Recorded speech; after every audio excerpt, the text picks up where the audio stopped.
right, let's go to the next phase, define, which you're also gonna do in the second workshop session. Here is we come into the strategy. I'm gonna talk about how my we's. We're gonna talk about how you converge, and then we're gonna talk about how you turn everything you learn in this session into a strategic problem statement. Again, this one rooted from the first session, the map, it's gonna guide the future sessions as well. So here, remember the playing to win framework I just talked about earlier? You are kind of at the third step. How will we win? And then just some guidance in terms of strategy. Usually a good strategy, it should be coherent, it should be clear, it should be simple, it should be realizable, differentiable, and focusing, coordinating, and adaptive. And then how do you achieve that? You may ask. That sounds all good, but how do we do that? Here, introducing how my we's. So usually in the offline workshop, all of you will pull up your notes. You see those like square notes and start jotting down your ideas. But in the online setting, this will just be, a slide in the Google Doc, your team gonna sharing. And what is how might we anyway? How might we basically stand for three elements of the idea. How means assume the opportunities exist, okay? Might says we don't have to find something. This is just a suggestion. So lower the bar, lower the pressure. We is about doing this together. So what does that look like? So a good how might we wouldn't be too broad, like how might we make people happy? How might we make people less fearful? That's too broad. But you also don't want to be too narrow. You say, how might we make this button blue? That's the point. A good one is like, how might we use a location to show relevant results? So as you can see, it's usually just one sentence summary, a potential product offering or a potential strategy or a potential value add you are contributing to this exercise. So be very succinct, because in real life, if we use the notes, you actually use thick marker. You can't write down a lot of words. Usually it's constrained to like 20 words. You have to write down the idea.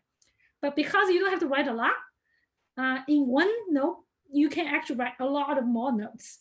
So in the online setting, we would love you to contribute how might we in your own dedicated slide in the deck, write down as minor idea as you can think of.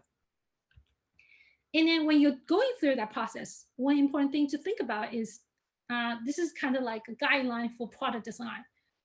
There are always the basic features, right? So if you think about a brand new problem, no competitor is solving, starting from basic feature is good. It's plus, because that's MVP.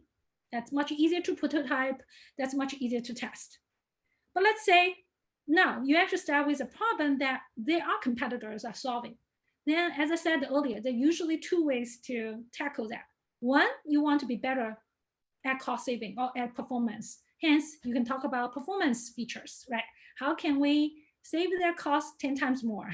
How might we, make this particular latency lower 50% more than the competitor? That's one way of thinking about. The other one is like excitement features. Those are usually value add. So you provide something that is so differentiable from your competitor. You delight your members, your users, your customers so much, then they are willing to pay whatever you want them to pay. That's kind of this category. So when you're going through all my ways, you can think about these three areas for your ideas, and that usually help you inspire you to have a lot of ideas. And that's kind of what real life scenario looks like. But in the online, you will do all of this in a deck, as I said. Next step, once everyone has like usually 8 to 10 or even more how many weeks, you want to share with each other. You want to share as a team. And the team lead, as well as everyone else, would start grouping them into themes. This is kind of like a deduplication process, so that you don't have to talk about two very similar ideas one by one, which is time saving.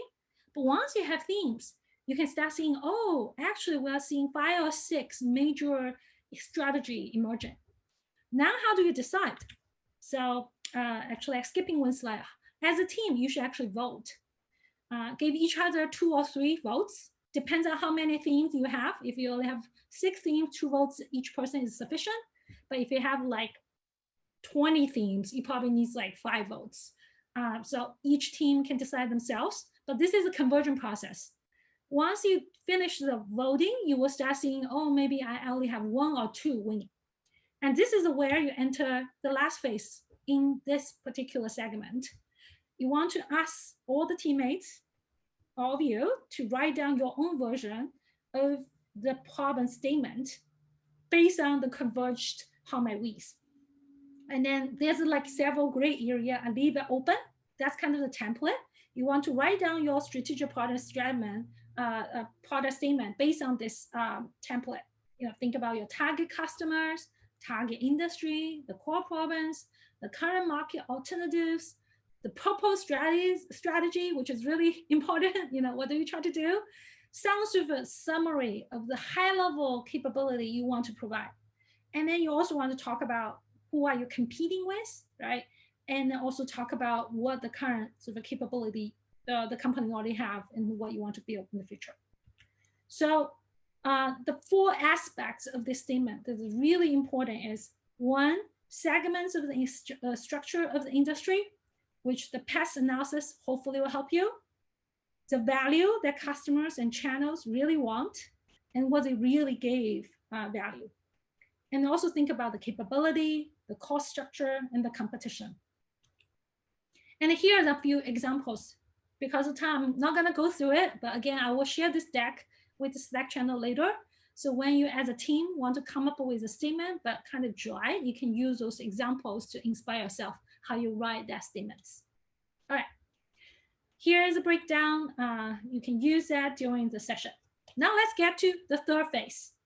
If I would say the most heavy lifting part is the first 2 stages, as you can probably tell. You do a lot of thinking, research, analysis, debating during the 2 phases. But if you actually have your clear strategy and problem statement figured out, the rest of it is much easier because the rest of it is just design the product based on what you find. So here's how you can do it. I will talk about 3 things: lightning demos, crazy 8, crazy 1. And at the end of that, your deliverable should be some sort of a storyboard by each person. Okay, so here is we coming to the 4th and 5th stage of the playing to win framework. This is where you talk about the capability and where the supporting system are. And the most important thing to keep in mind is whether this is feasible, right? Like if you talk about some moonshot solution, I highly doubt Akia would go for it. And also you want to aim for something that is testable, not something that just like debatable through belief system. That's not how product management work. And also try to tackle one of the key hypotheses you have in your strategy through those solutions. Ideally, a good solution is when you test it, if you're successful, you have your product. When you're not successful, at least you learn something. So do not test things or come up with solutions that at the end of the day, winning or not winning, you're not going to get anything out of it. That's not a good solution. So how do you do that? So first, I will highly recommend this step. Again, if every one of you today, starting from today until the next session, do your own research of competitors and the industry, you can start jogging down or taking screenshots. It's much easier in the digital world. Just screenshot competitor solutions, as a kind of your idea pool. And then in a team, each person can share some sort of a demo or some of the screenshots. Say, hey, I saw Podium does this. I saw Attentive does this. I saw this other guy in retail does this, all of that. And then so in maybe 10, 20 minutes as a team, you will have some rough idea what are the variety of features you can think of. With that in mind, it go into your own creativity. So we call it Crazy 8. And this is where, remember I asked you to provide, office supplies. Sorry, we can't ship office supplies to each of you. You would have to prepare yourself. You just pull up some A4 paper and fold them, basically 3 times, 1, 2, 3, and then you will have 8 chunks. And you start drafting, some of the solutions based on the discussions earlier. And you do it actually in 8 minutes, really quickly. And after that, you take a screenshot or take a photo of that and upload to your common deck as a team.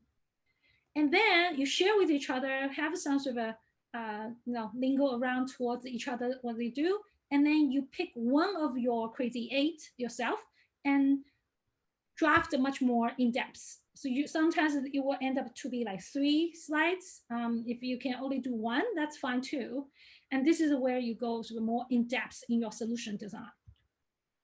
And then later on, this is where your team gonna dot voting on. So this is kind of the whole process, roughly 1 hour. Again, we try to shorten this whole process, but sometimes the time constraint is where the inspiration comes from. If you have too much time, oddly, we actually can come up with some more ideas. All right, now let's go to the 4th stage. The first stage is basically for the team to decide. So this is where each person try to wear different thinking hats and try to critique each other's idea and try to vote each other's idea. And then eventually as a team, you can converge and come up with a winner solution. And then the thinking hats, in addition to thinking optimistically, which is a yellow hat, thinking pessimistically, which is the black hat, you also want to think about the technical feasibility, that's the blue hat. Think about the user aspect, that's red hat. Also think about how original this idea is, which is a green hat. And by no means you should be constrained to only 5 hats. Like in this space, right, you also may have to wear a hat called Akia hat from, the business perspective, or, the GSR venture hat, which is thinking about the business value. Whatever, help you invalidate the idea, you should try to wear that hat. And then by going through that, hopefully now everyone has their some sort of informed decision what solution the team generate you like, and everyone votes, and then you will get to a winning solution. And this is the last stage. If you go through all 4 stages by here, this is really just tidying up all the loose ends and putting your thoughts into words as a team.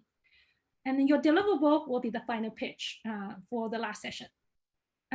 In real life, obviously, there's a lot of prototyping happening. For example, this is when Google will do in Google Glass, how fancy they try to do it, but they still try to do it in 60 minutes very quickly. For you guys, you're not going to do that cool stuff. Instead, you're going to further sketch out your solution. And then when some team members are further sketch out the solution, the rest of the team probably are putting together a presentation. And that's where you're going to probably spend 2 hours, good time to figure out. And once you finish that, you want to upload all your prototyped design or sketch to your deck.